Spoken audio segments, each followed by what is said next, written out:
I'm going to unbox the Zoom H2n and the Zoom H2n accessory pack. Bought it together. Okay, that's all that came in the Zoom H2n box. Accessory pack. It's a lot of crap in here.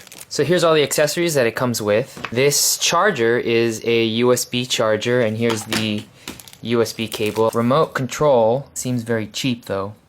Extension cord for the remote. Then we have this microphone kind of handle and this tripod that seems very cheap and flimsy. Case, almost exactly like the H1 lanyard in there for it. There's two pieces of Velcro that I assume you put on your belt. Finally, the windscreen. There's some cuts on the side so you can access the line in and the play controls, menu controls here. The Zoom is the best of both worlds for music and for film, for video. The H2n is the go-to that everybody uses, I use. It's solid, but if you don't use XLR, I mean, this is unnecessary. Let's test some startup times. So to start that one on, you just click that open and then hold that one down. 1, 2, 3. Boom.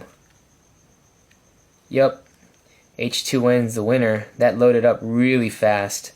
The H2 is still loading. And I gotta reset the date. Oh, there it goes. A faster startup time than the older one. When you recorded, you had to first press record to enable it, and then pressing record starts the recording. But with the newer Zoom, all that front panel stuff is gone. You only have this one record button. Hard to miss. Press record, it's recording. Hit it again, it stops. There's no standby with this that I can tell. Here's a battery compartment. What I've always hated about the H2 and actually with the H4n as well, these little hooks break off so very easily just by putting them on.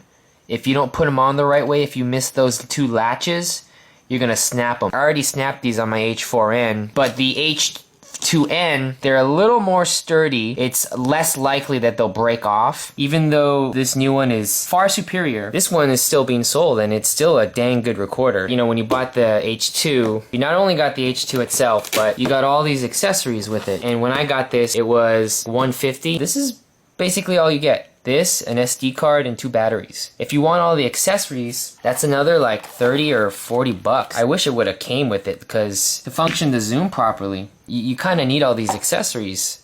The analog mic gain dial, it goes from 0 to 10. Before, on the Zoom H2, you only had these preset mic gains, low, level, high, and then to really dial it in, you had to press the forward and back. This now has the gain settings right there. And it's very similar, if not exactly the same, to the Sony PCM M10 digital recorder. That's a plastic mount, it's not metal. Over time, the threads will wear. From what the manual says, this Zoom H2n has a battery life of 20 hours. Supposedly. I have not tested it yet, but 20 hours is very good. There's 4 different modes you can switch the device in to operate the microphones. There's apparently 5 mics in here. I don't know how they got 5 in there, but it's all on this one dial. It's a really flat dial, and the only way you can turn it is by pressing in and kind of like moving your thumb or your finger. What I'm going to do right now is play some music and demonstrate what each one sounds like.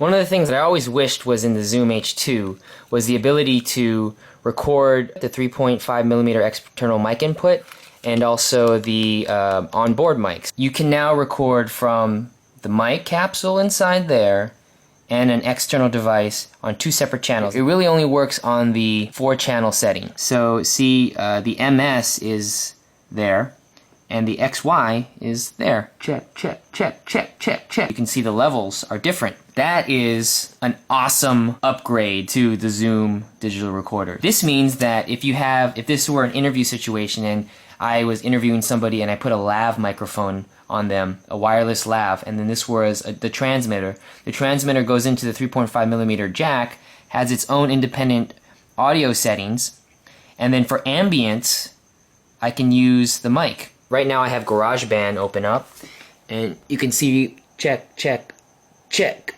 As you can plug it through USB, and it becomes a digital interface, audio interface with the mic. Works with GarageBand.